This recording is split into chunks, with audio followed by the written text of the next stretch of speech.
우리 교회 와서 집회를 하셨던 김정수 목사님이 전남 강진에서 이렇게 기도 매주 화요일마다 집회를 하시는데 어느 날 어떤 장로님이 집회에 참석하셨답니다. 그래서 말씀을 다 전하고 이렇게 기도를 해주는 가운데 그분이 왜 오셨느냐 물어봤더니 장로님이 전립선암에 걸리셨대요. 그래서 그저께 김 목사님하고 이렇게 얘기를 나누는데 김 목사님은 하나님께서 이제 치유 은사를 주셔서 이렇게 치유 기도를 해주는데 그 목사님 얘기는 그래요. 모든 병에는 원인이 있다. 하나님께서 그냥 병에 걸리게 하실 리가 없다. 이유가 있다. 그래서 당신은 그 원인을 찾아내려고. 그래서 그 원인을 찾아내서 제거해요. 그러면은 하나님은 치유하시다. 그래서 전립선암에 걸리신 그 장로님 원인이 무엇입니까?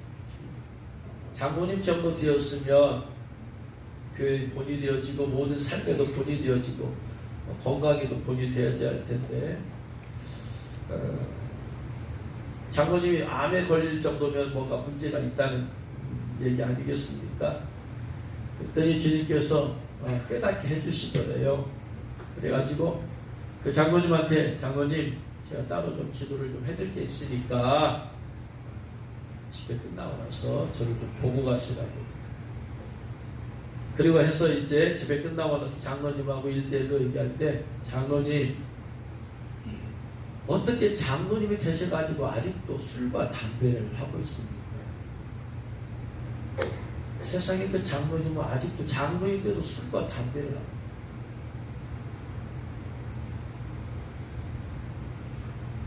이거 주님이 끊으라고 합니다. 이거 끊어야 치유된다고 합니다.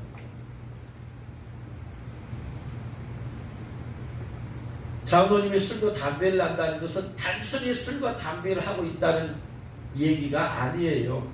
왜냐하면 에베소서 5장 18절에 술 취하지 말라 이는 방탕한 것이니 오직 성령의 충만함을 받으라. 술 취하지 말라. 술에 취하는 것은 단순히 술에 취하는 게 아니고 뭐하고 연관되어 있다면 영혼의 방탕함과 연결되어 있어요.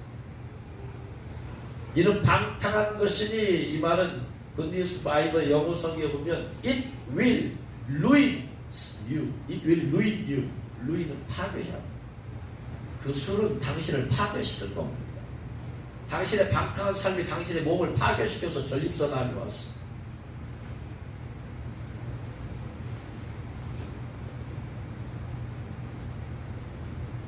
그래서 그거는 단순히 술을 마시고 담배 핀다는 얘기 아니고 그의 심령이 방탕한, 물론 이제 막 그 탕자처럼 아버지 재산을 받아가지고 마음껏 했던 탕자처럼은 아니겠죠. 장로님이니까 매주마다 예배 참석하고 모든 예배 참석하겠지만 하나님이 보실 때는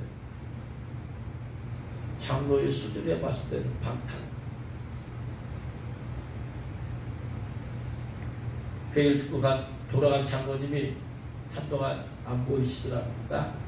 그러고 나서 어느 날 집에 딱 오셨대요. 그러고 나서 본인도 이제 아무도 모르는 일 아니에요. 누가 알겠어요? 본교 장로님들이 알겠어요? 성도들이 알겠어요? 가족은 알 수 있겠네요. 가족은. 본교 목사님도 모르는. 돌아가서 고민을 많이 했겠죠? 그러더니 결단했어요. 집에 와서 한 말이 목사님 제가 술 담배 끊었습니다. 절대로 술 담배 앞으로 안 합니다. 하면서 매주 화요일마다 그 집회에 참석하고 기도받고 참석하고 기도받고 그러면서 술과 담배만 끊는 것이 아니고 이제 회개를 엄청 했겠죠.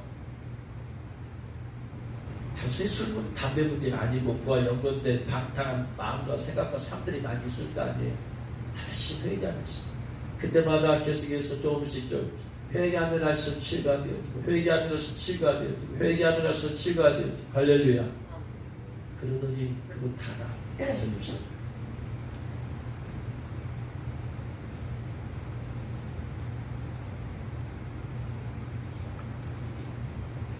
그래가지고 완전히 다 나버렸대. 전립선암에서. 그래가지고 집회 나오신다. 그분의 삶 가운데 전립선암이라는 풍랑이 일어난 이유는 그냥 풍랑은 그냥 일어나지 않습니다. 하나님이 참새 한 마리가, 참새 두 마리가 한 아사론에 팔린 것도 허락하지 않으면 안 되는 일인데, 장놈이나 되신 분에게 암이 생겼다는 얘기는 하나님 허락하신 이유가 있단 말이에요. 그거 끊으라고. 사랑의 하나님께서 그거 끊으라고.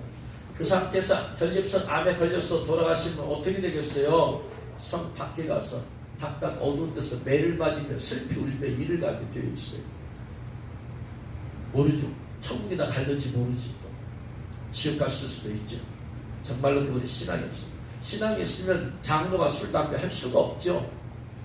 제대로 된 믿음이, 기본적인 믿음만 있어도 술, 담배 할 수가 없죠. 어떻게? 하나님께서 자비와 긍휼을 베푸셔서 전립선 암이라는 풍랑이 일어나게 하셔서 그러하여 회개케 하십니다. 스탑! 더 이상 그대로 가면 너 안 된다.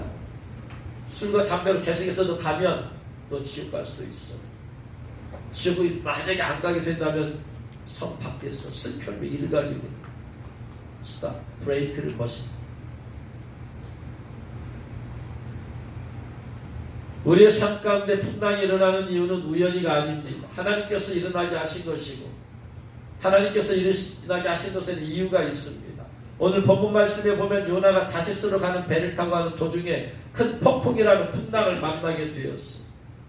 요나가 가는 길에 왜 풍랑이 일어났을까요? 1, 2절 말씀 보니까 요나는 니느웨로 가라는 하나님의 말씀을 들었어요. 여호와의 말씀이 아미떼 아들 요나에게만이라 이르시되 너는 일어나 저 큰 성 니느웨로 가서 그것을 향하여 외치라.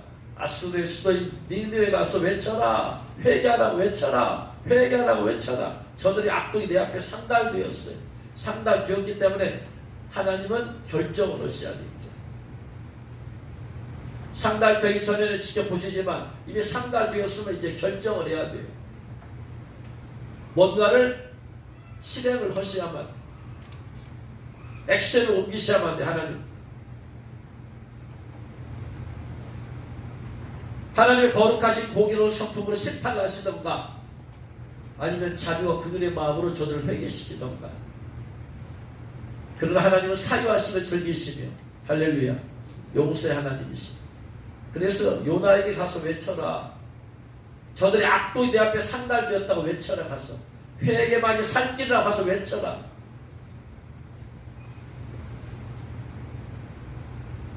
그런데 요나는 하나님의 그런 마음을 가진 종이 아니라 인간의 마음을 가진 종이었어요. 하나님의 선지자로서 하나님의 마음을 소유하됨에도 불구하고 인간의 마음을 그저 소유한 종이었어. 껍데기로는 선지자지만 하나님의 종 선지자지만 속마음은 다른 사람과 다른 마음 똑같은 인간적인 감정을 가진 소유자였다. 껍데기보다 중요한 것은 내면의 마음. 껍데기는 예수님 믿는 사람이지만 속은 불신자와 똑같이 다를 바가 없는 심령을 가진다면 참 성도가 아니지.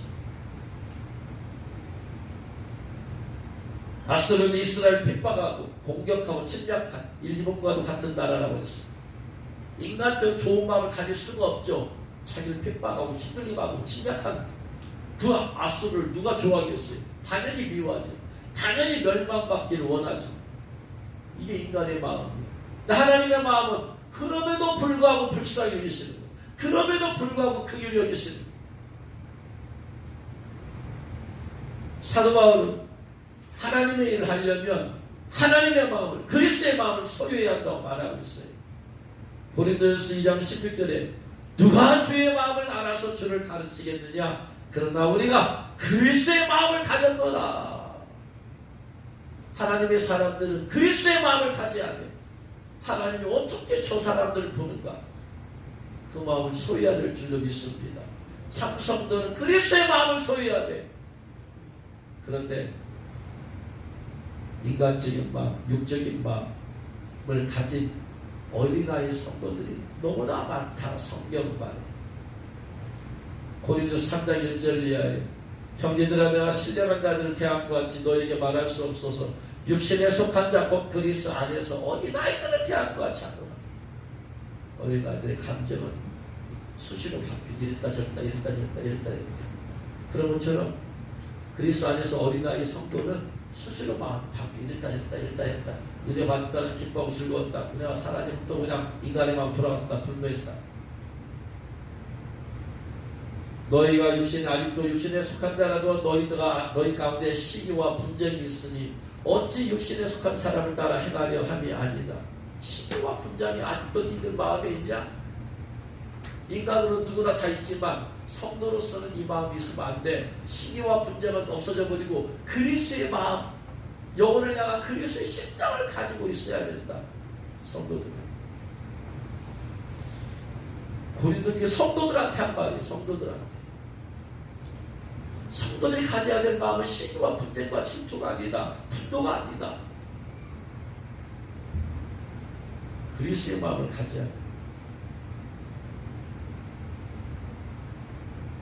그리스도의 마음을 가지지 아니하고 이런 인간적인 마음을 가지게 되면 그 감정을 통해서 마귀는 역사하게 되어 있어요. 그 감정이 마귀가 일하게 되는 통로야. 여러분, 우리들의 감정이 정결케 되지 않으면 마귀는 감정을 통해서 역사하게 되는 거예요.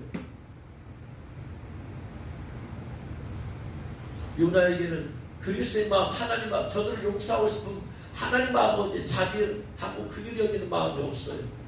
하나님의 선지자에 비해서 인간의 마음 가서 전했다가 저들이 회개하고 돌아오면 저들이 용서받게 되어야 되는데 그러면 안 되지. 저놈들은 멸망이야. 내가 혹시나 전해가지고 회개하면 안 되니까 막 다시 실수로 난 가버리겠다.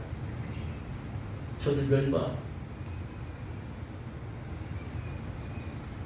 민족의 마음, 인간의 마음, 민족적 이기주의, 분노, 미움, 용서하기 싫어하는 마음, 그 마음을 타고 마귀가 역사했어요. 하지마. 저들이 멸망받아야 네가 결코 이삭수 다 좋아한다. 저들이 회개하고 돌아오면 이삭수 다 싫어요. 봐라, 저들이 이 민족을 얼마나 괴롭게 했냐. 그러니까 심판받는 게 하나님의 살아계신 나타나고 얼마나 나타나게 하느냐. 가지마. 그러니까 너 다시스로 가. 정결케 되지 않은 인간의 감정들을 통해서 만든 역사예요. 그래서 다시스로 가. 다윗이 골리앗을 죽이고 그리고 전쟁에서 이기고 돌아올 때 여인들이 사울이 죽인 자는 천천히요 다윗이 죽인 자는 만만이다 이 노래를 불렀더니 다윗이 3일상 18장 8절에 그 말에 불쾌해서 기분 나빴어요. 자기보다 다윗을 더 칭찬하고 알아주고 높여주고 있거든. 기분 나쁘죠. 인간의 마음 누구나 다 심히 노했어요. 분노했어요. 화가 났어요. 속였어요. 다윗에게는 만반을 돌리고 내게는 천천만번이 그가 얻은 것이 나라 말고 무엇이냐. 시기하고 질투하고 분노했더니 그 다음날 18장 10절에 그 이튿날 하나님의 부르시는 악신이 사울에게 힘있게 돼. 그 감정을 타고 마귀가 들어와버렸어요. 감정을 타고. 그래서 찬양을 통해서 시할려 다윗이 수금을 켜니까 사울이 2번이나 창을 던져서 그를 죽이려고까지 스스로 절제할 수 없어. 분노가 사울의 왕을 완전히 뒤 잡아버렸어. 그 감정을 이런 감정을 철저히 회개하지 않으면 그 감정이 마귀의 통로가 됩니다. 인간으로서 시기하고 싶고 화나고 불평하고 원망이 자연스러운 것인지를 몰라요. 그럴 거예요. 누구나. 그러나 하나님의 성도, 하나님의 백성에게는 당연하지 않아요. 그게 마귀가 이런 통로예요. 철저히 회개하고 그 감정을 씻어내버려야 깨달으실 주 여러분 축원합니다. 철저히 회개 뽑아내실 주 여러분 축원합니다. 계속해서 많은 역사예요. 정제되지 않은 감정, 인간적인 감정. 그래서 에베소서에서 예수 그리스도의 사람은 죄와 함께 그 정도 십자가에 못 박으라. 감정, 인간적인 감정도 못 박으라. 죽여라. 우리가 하게 될 마음은 사도 바울처럼 오직 그리스도의 마음인 줄 믿습니다.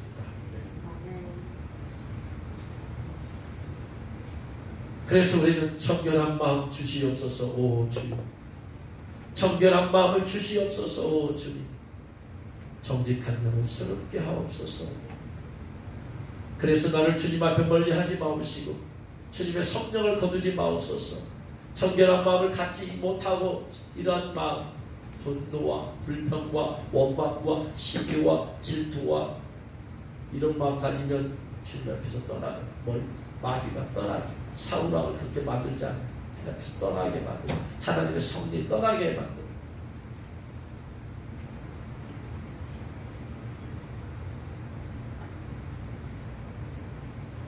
구원의 기쁨 다시 회복시키시고 편찮은 마음 내 안에 주셔서 구원의 기쁨 왜 내 안에 없느냐? 그런 감정들 때문에 없는 거예요. 인간의 감정이, 잘못된 감정이 나를 지배하고 있으니 어떻게 두 마음이 내 안에 공존할 수가 있어요? 할 수가 없지. 주님이 다스리는 마음이 있을 때 그 안에서 생명이 있고 평안이 있고 사랑이 있고 능력이 있고 소망이 있고 할렐루야. 그런 감정을 마귀가 잡고 역사하기 때문에 마귀가 마음을 잡고 있으니 어떻게 구원의 감격이 있겠어요? 그러한 사소한 감정까지는 철저히 회개해야 돼. 씻어내버려야 돼. 요나는 껍데기는 하나님의 종이야. 속마음 다른 사람과 다른 바가 없어요.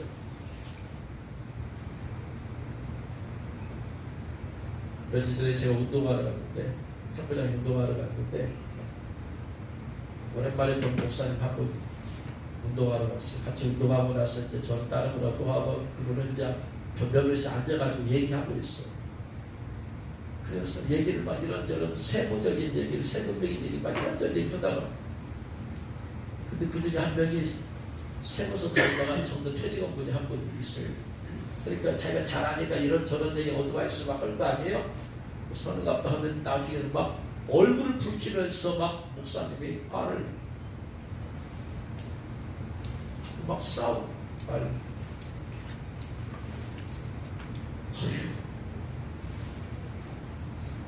목사가 세상 제일 가지고 얼굴을 붉히면서 막 화를 내.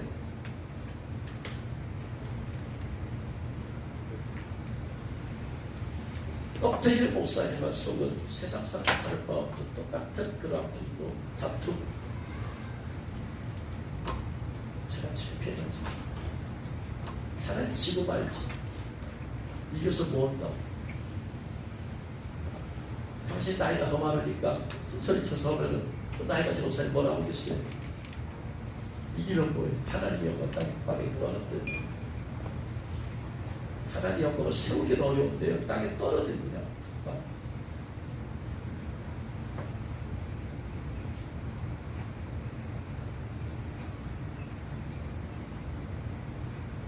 그래서 감정에까지 정결한 받기를 주의 이름으로 축원합니다. 아멘.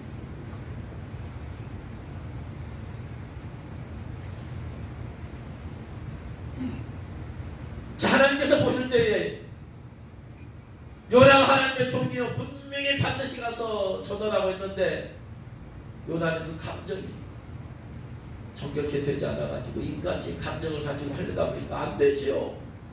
그러니까 도망가버리고 하나님 나 못합니다. 그리고 다시스로 도망가. 자, 하나님께서 저 요나의 앞길을 막아야 돼요. 안 막으면 저 니느웨 성 멸망한다. 첫 번째. 두 번째, 요나가 이제 이렇게 죽으면 주님 앞에 가서 두드러 맞고 바깥 어두운 데에서 내쫓겨가지고 슬피 울며 이를 갈 정도로 두드러 맞게.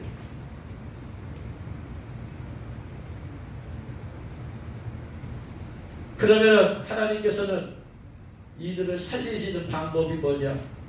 브레이크를 걸어야 돼. 풍랑을 통해서 브레이크를 걸어. 하나님께서 우리 각 사람들에게 스스로 브레이크를 걸 수 있도록 해주셨어요. 여러분 말씀을 계속 깨닫게 해주시고 그런 마음도 감동을 주셔. 이들이 그러면 안 되지. 브레이크 걸어가니까 말씀을 깨닫게 해주셔. 이렇게 하면 안 되는구나. 이게 브레이크를 걸으라고 한 거예요.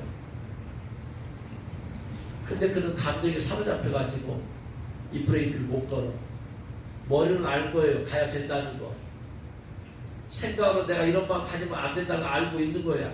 그러나 감정이 지배를 받아버립니다.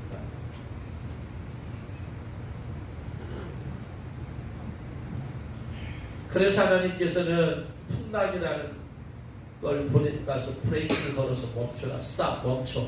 여기서 멈춰. 너 더 가면 더 큰 일 벌어진다. 하나님께서 내버려 두면 어떻게 돼요? 내버려 두면은 얘네 다 멸망할 거예요. 죄 때문에. 그리고 이 요나는 어떻게든 죽어질지. 그럼 어떻게 되냐 이 말이에요. 하나님께서 풍랑이라는 걸 보내서 브레이크를 걸어 스탑, 멈춰. 사랑의 하나님께서는 그 장로님에게 전립선 암이라는 풍랑의 브레이크를 보냈어요. 스탑, 멈춰라. 더 이상 너 술, 담배 안 돼.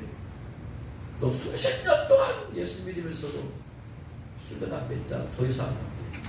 멈춰. 하나님께서 풍랑을 보내시는 이유는 우리의 삶에 브레이크를 거시기 때문에. 할렐루야.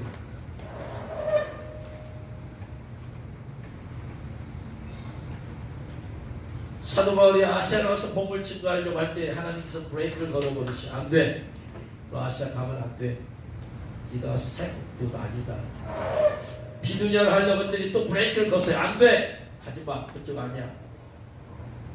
브레이크를 거시는 이유는 아무리 좋은 복음을 아시아로 가서 복음을 전하고 비두냐에 가서 복음을 전하들이 하나님 그 자체가 하나님 기쁘시한 일을 할지라도 사도 바울이 할 일은 아니라는 거예요. 그래서 브레이크를 거신 거야. 여러분, 내가 보기에 아무리 좋은 일이라도 하나님께서 브레이크를 거신 이유는 좋은 일 자체는 맞아. 근데 내가 할 일은 아니라는 거예요. 깨달으시길 여러분 축원합니다. 하나님은 죄만 브레이크를 거는 게 아니고 우리가 볼 때 도덕 윤리적인 죄만을 브레이크 거는 게 아니고 하나님 뜻이 아닌 것은 다 죄야. 아무리 좋은 것이라 할지라도.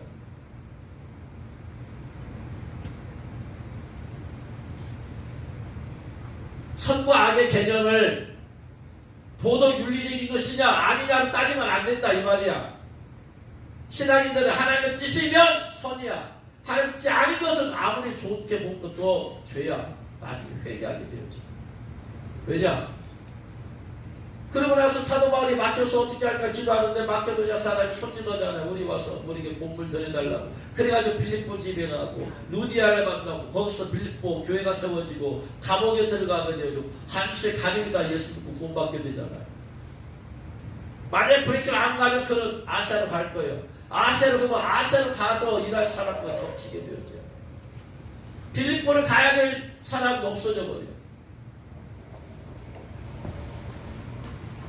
하나님 자체가 선이시기 때문에 하나님의 모든 생각과 계획이 다 선이야. 근데 우리는 자꾸 이 세상에 살다 보니까 세상의 논리에 빠져가지고 하나님의 기준이 안 되고 선한 일이냐 악한 일이냐 이걸로 자꾸 선과 악을 따지려고 하니까 안 된다니까.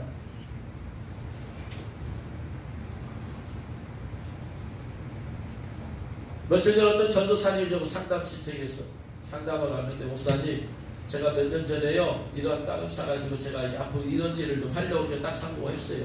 그 다음에 이렇게 하려고 다 했어요. 근데 이게 다 묶여버렸어요. 땅도 묶이고 저것도 묶이고. 하나님이 풍랑이 일어나면서 땅이 묶이는 풍랑 브레이크를 걸어버렸어요. 그러면서 제가 깨달은 게 있는데요. 선하다고 해서 내가 주님을 위해서 선한 동기와 마음과 비전을 품었다고 해서 다 그게 좋은 것이 아니라는 걸 깨달았어요. 그래서 그랬어요. 맞아요, 전도사님. 저는 전도사님의 삶을 보여서 그걸 보고 있지만 저는 말을 할 수가 없습니다. 깨달아야 되기 때문에. 저는 그냥 말없이 지켜봤을 뿐이에요. 그래서 전도사님이 이제 말하니까 내가 얘기해 줄게요. 주님한테 물어보고 아무리 선한 것도 주님을 위한 일일 것이라도 물어보고 지금 하늘까지 판단했어요. 근데 훈련이 안 됐기 때문에 자기의 생각에 이게 좋다 이게 좋다 물론 좋아 일반적으로 좋은 얘기야. 그러나 그 사람이 할 것이 아니냐는 그건 두 번째 문제.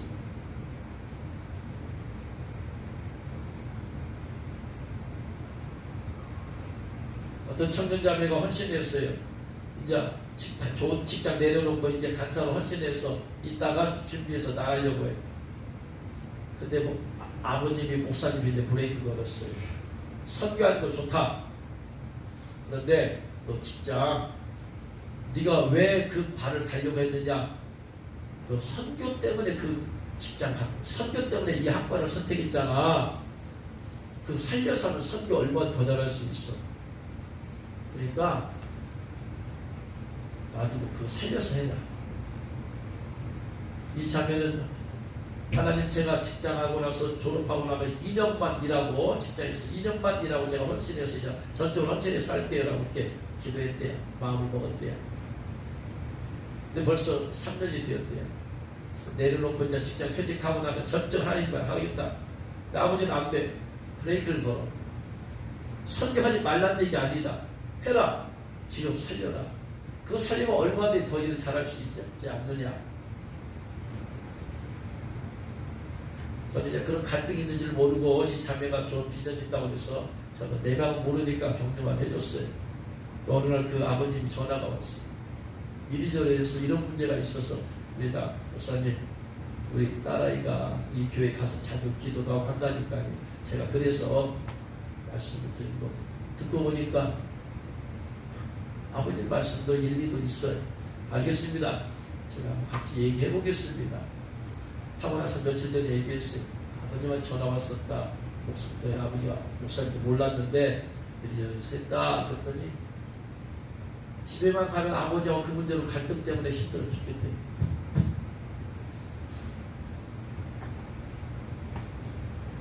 더군다나 아버님 교회는 개척교회예요. 그 딸이 나름대로 직장생활 하면서 11조도 하면서 헌금도 하고 한 것들이 도움이 돼. 근데 이제 놔버리면 다 끊어져, 물질도 끊어져 버리고 집안에 도움이 되는 것도 끊어져 버리고 보통 문제가 아니야. 일주일은 찾지 않으면서 하고 주님의 음성을 듣자. 이 얘기도 좋은 얘기고 아버님 말씀 일리도 있다. 근데 주님의 뜻이 무엇인지 모르니까 작정을 기도하자. 일주일 동안 작정을 하시게 그치고 기도하자. 빨리 선택 결정을 해야 되니까 일주일만 하자. 하고 나서 일주일 기도하고 나서 저 만나서 얘기하는 거예요. 주님한테 물어봅니다. 이제 자 네가 묻고 싶은 것을 다 물어봐. 주님이 이제 물어봐서 대답해 줄게. 그래서 주님한테 물어보고 하나씩 다 물어봤어요. 그랬더니 주님께서 너 그거 직장 지금 살려서 가. 이거 선과 악의 문제가 아니다. 네가 하려는 것이 선이고 아빠가 받는 것이 악이 아니다. 똑같은 선인데 하나님이 뭘 원하시느냐. 너 그거 살려서 선거하겠다 그거 살렸는데 이거 내려면 이거 죽어버린다. 주님은 이거 살려라. 그리고 국제적으로 일할 수 있는 자격증 갖춰서 공부해라. 따라 공부해라. 그래서 다 하나하나씩 주님한테 물어가면서 설명을 다 해줬어. 순종해라. 항상 그 일주일간 기도하면서 얘기했어요. 주님이 이렇게 하라고 아멘하고 저렇게 하라고 아멘해라. 그 마음 가지고 기도해라. 네가 하고 싶은 걸 주님이 하지 말라고 아멘하고 네가 하시는 거 하라고 주님 아멘을 마음 가지고 기도해라. 이래야지 주님의 음성을 제대로 듣는다. 그렇게 할래? 하겠네. 그래서 그런 마음 가지고 기도했어요. 그래서 주님이 주신 말씀 다 전해줬어요. 순종하라.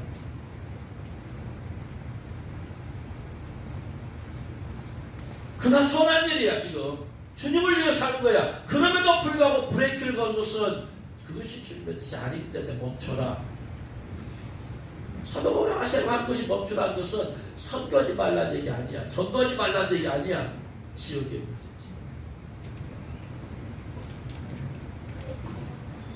이런 섬세한 문제가 있다. 일반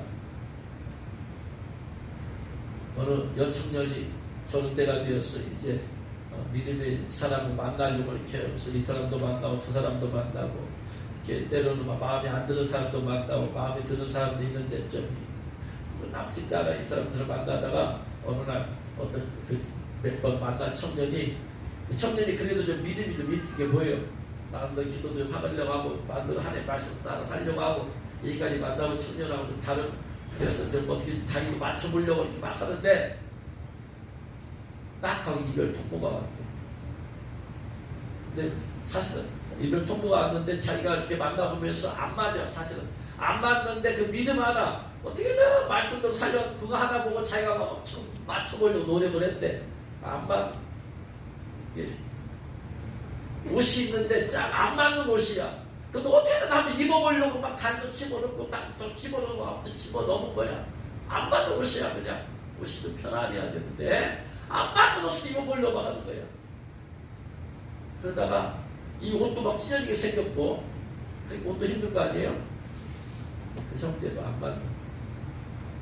그래서 통보를 그래가지고 얼마나 마음이 아파요. 몇 번 만나고 막 그랬으니까 그래도 마음이 아프다고 그런 말을 하길래 하나님이 왜 지금 브레이크를 걸었냐, 왜 풍랑이 일어나겠느냐, 하나님이 아닐까 그랬어. 서로 안 맞는 옷을 맞춰 입으려고 노력하면 결혼은 그게 아니다. 안 맞는 옷을 입으려고 결혼할 순간 그날부터 후회가 됩니다. 결혼 자체 인생의 다 삶 자체가 옷을 입어서 편안하게 잘 맞는 옷을 입듯이 결혼은 그렇게 되는 것입니다. 아니야. 하나님의 브레이크를 거신 것은 이별이라는 풍랑을 브레이크를 거서 마음에 아픔을 준 것은 하나님이 잘하신 거야. 이거.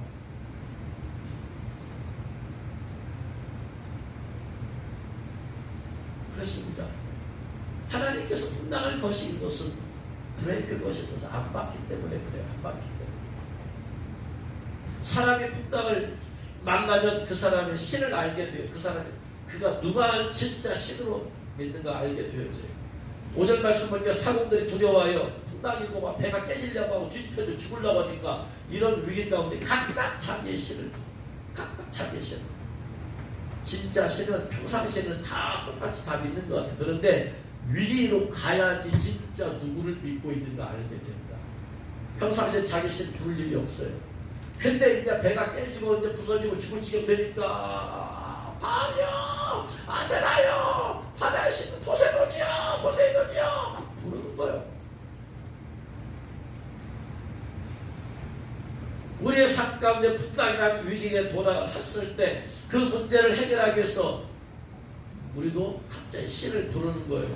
어떤 문제가 터졌을 때 이거 돈을 해결해야 된다.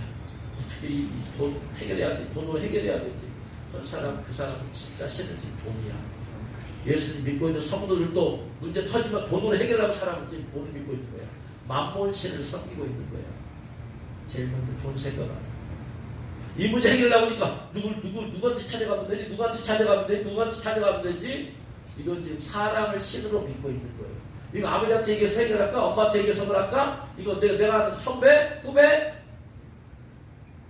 사람을 신으로 지금 믿고 있는 거 사람 예수 믿어도. 근데 문제 터졌을 때 하나님 믿지. 이런 사람이 진짜 예수 믿는 사람. 그 사람 진짜 신이. 그 사람 진짜 신 예수.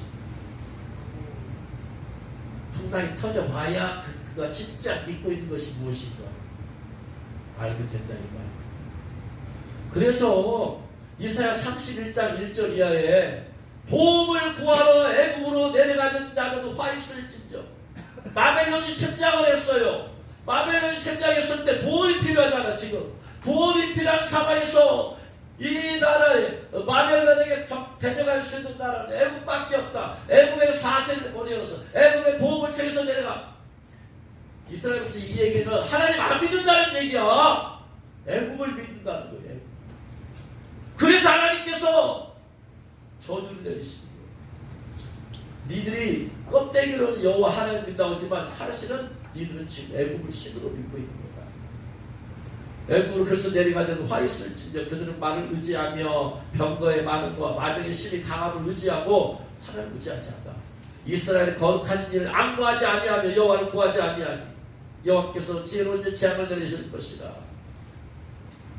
하나님께서 그 위기 가운데 애국의 사세를 보내서 도움을 청하는 자들을 저주하시고 화를 내 진노하신 이유는 그게 지금 그들이 믿는 신이라는 얘기예요. 갈멜산에서 바알스냐 아사산자가 가뭄에서 그들이 부르는 게 뭐예요? 화려 살아요. 비 내려주옵소서. 비 내려. 이 재물을 살라주옵소서. 이 재물을 살라주옵소서. 그게 그들이 믿는 신이야. 그래서 풍랑을 만나봐야 내 믿음의 실제를 알게 되었죠. 풍랑을 만나봐야 그 사람의 믿음의 실제를 알게 되었죠.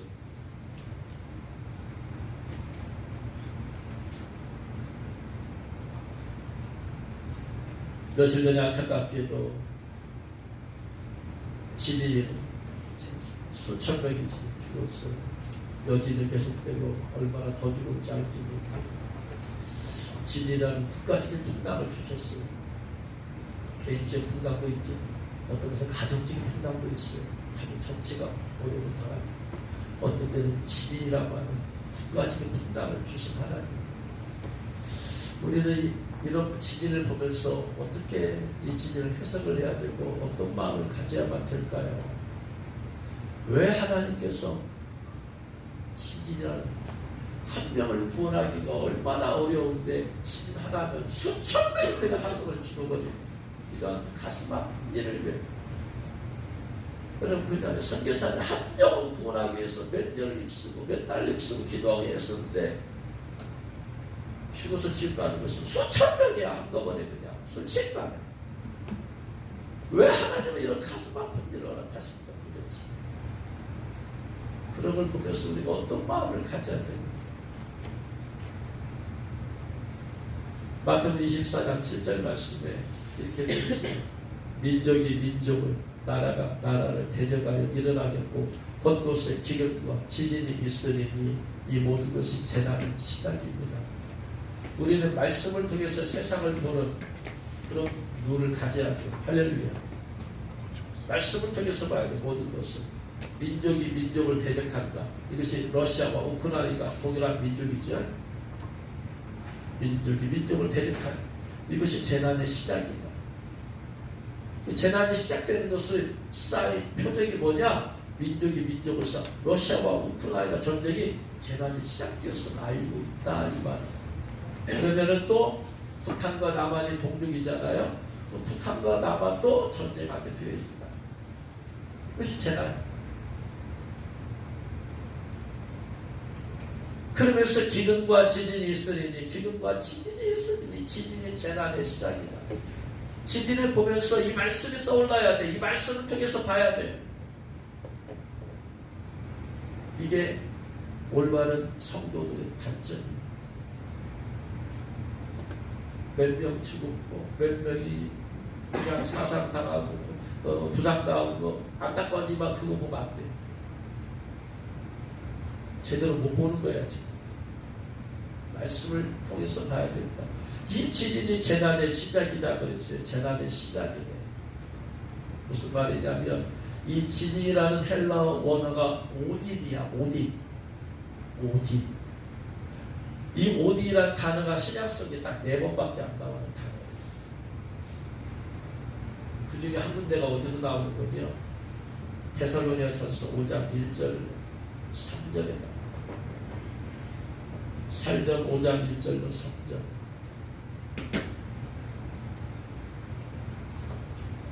같이 읽겠습니다. 형제들아 때와 시기에 관하여는 너희에게 쓸 것이 없음은 주의 날이 밤에 도둑같이 이를 줄 너희 자신이 자세히 알기 때문이다. 때와 시기, 예수님의 공주 강림 시기를 말하는 예수님이 언제 오시느냐? 주의 날이 밤에 도둑같이 온다. 예수님 공주 강림은 도둑같이 오신다고 그랬잖아요. 3절 말씀 같이 있습니다. 그들이 평안하다 안전하다 할 그때에 임신한 여자에게 해산의 고통이 이른 것 같이 멸망이 갑자기 그들에게 이르리. 그들이 평안하다 안전하다 내 삶 가운데 풍랑이 없구나. 아이고 살기 좋다. 돈도 잘 벌거지고 여유도 있고 차들도 잘 크고 문제 없고 내 삶에 아무런 풍랑이 없어서 평안하구나 안전하다 할 그때에 임신한 여자에게 해산의 고통 오디 아이를 임신해서 출산한 여성들은 알겠지. 해산의 고통이 갑자기잖아.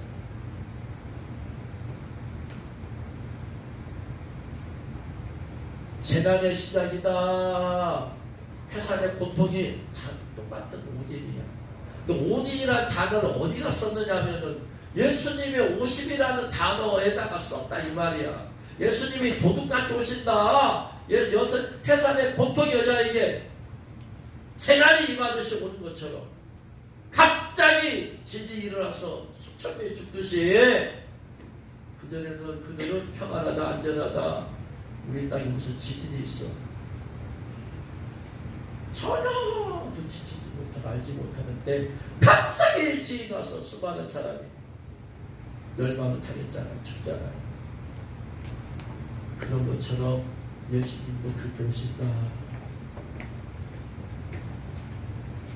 그러니까 이러한 터키 지진 같은 걸 통해서 볼 때에 바로 주님의 오심하고 연결시켜놔 이 말이야. 갑자기 지진 나서 조짐이 보이고 있으면 다 피했겠죠. 국가가 피해라고 했겠죠. 그러나 지진이 날 때까지 아무도 모르고 어떤 사람 잠자다가 어떤 게 파묻혀 죽고 집이 무너 죽고 아무것도 알지 못하다 갑자기 예수님의 공중 강림도 그렇다. 이들이 마음이 편안하다 안전하다 내가 걱정 의심 없구나 내가 풍랑이 하나도 없구나 할 때 그때 온다. 갑자기니까 피할 수가 없어요. 노아의 홍수처럼 갑자기 홍수가 그냥 하늘 창문도 열려서 그냥 쏟아져 부으니까 피할 수가 없어. 근데 깨어 준비한 노아와 가족들은 피하라. 그러니까 그런 지진이 바로 재난의 시작이다. 그러니 너희들 영적으로 깨어서 주님도 그렇게 오셔. 그럼 너 주님 오시면 너 들림받을 준비 됐냐? 이걸 물어보는 주님께서 지진 나듯이 주님 오셔요. 그렇게 여러분 들림받을 준비 됐어요? 휴가 준비 됐어요? 친구 예복 다 입었어요?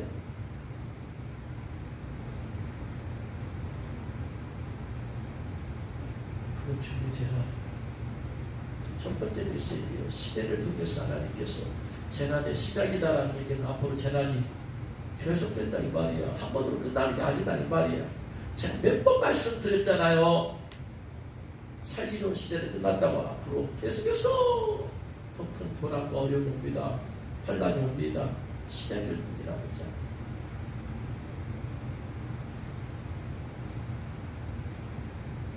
저들만 그렇게 되는 게 아니라 우리도 이 땅에 살고 있는 우리도 그렇게 될 수 있어요. 어느 순간에 북한이 전쟁 일으켜버리면 우리도 순식간에 죽을 수 있어.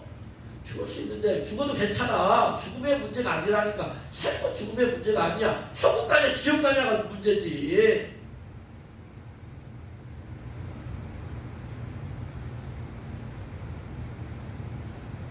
영원한 천국이고 영원한 지옥이잖아. 이게 중요한 거예요. 천국이나 지옥이다가 한 명을 더 살려야 돼요. 살려야 되는 이유는 살아있어야지 한 번이라도 복을 들을 수 있죠. 더. 예수 믿을 수 있는 기회가 있잖아. 죽어버리면 끝나버렸잖아 이미.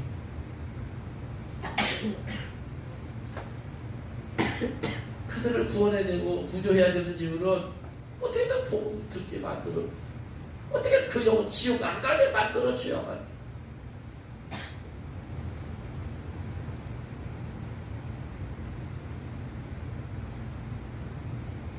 그러니까 잠든 우리의 영혼을 깨운 거예요. 정신 차려라.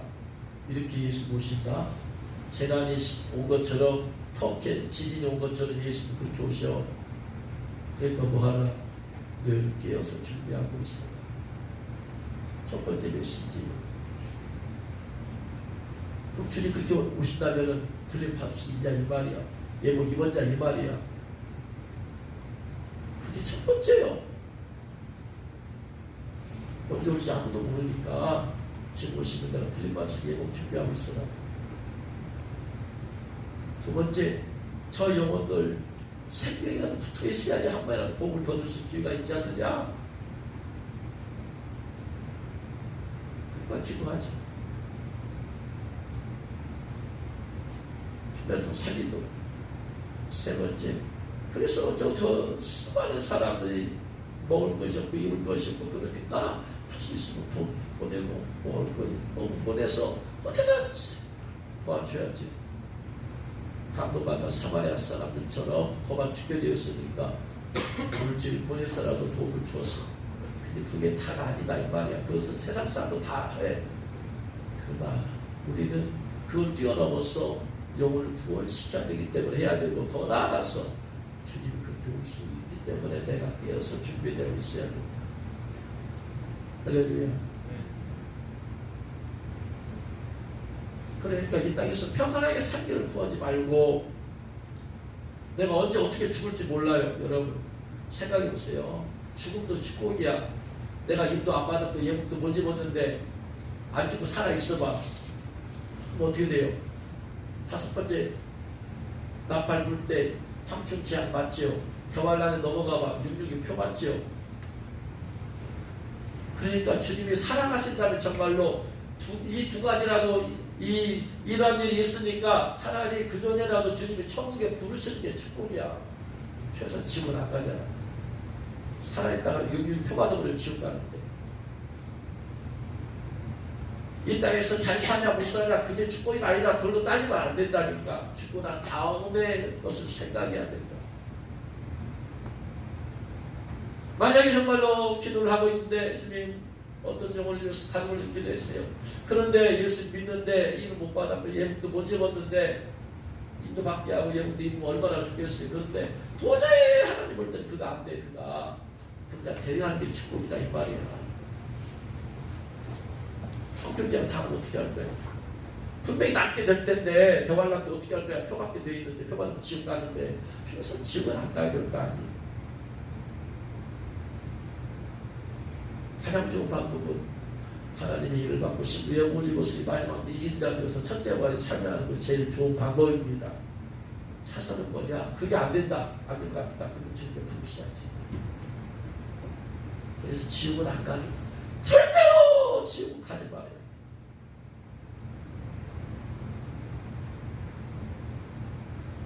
이제 말씀 마칩니다. 우리의 삶 가운데 풍랑이 일어나는 이유는 사랑의 하나님께서 멈추라고 합니다. 멈추. 우리를 멈춰서 풍랑이 있을 때마다 주님 앞에 기도하게 되죠. 다른 신을 내 의지하는 신 주님께서 다 깨뜨려버립니다. 돈으로 해결하려고 하면 안 돼. 사람 의지해서 해결하려고 하면 안 돼. 너 지금 돈 만몬신을 믿고 있다. 네가 예수 믿는 게 아니고 너 만몬신 믿고 있어. 너 사람을 믿고 있다. 이스라엘 백성 애굽인지 너 그러고 있어. 지금 다 끊어버려. 그리고 주 앞에서 무릎 꿇고 엎드리게. 그게 하나님의 사랑이고 그게 하나님 주님의 축복이다. 오늘기는 주님 언제 오신다 할지도 이 재난이 임하는 것처럼 주님 그렇게 올 수 있다. 언제든지 올 수 있다. 그래서 늘 영적으로 주님 언제 오신다 할지 깨어있어 내가 들림받을 수도 깨어서 성 안에 들어갈 수 있는 자격을 갖추시는 주의 이름으로 축원합니다.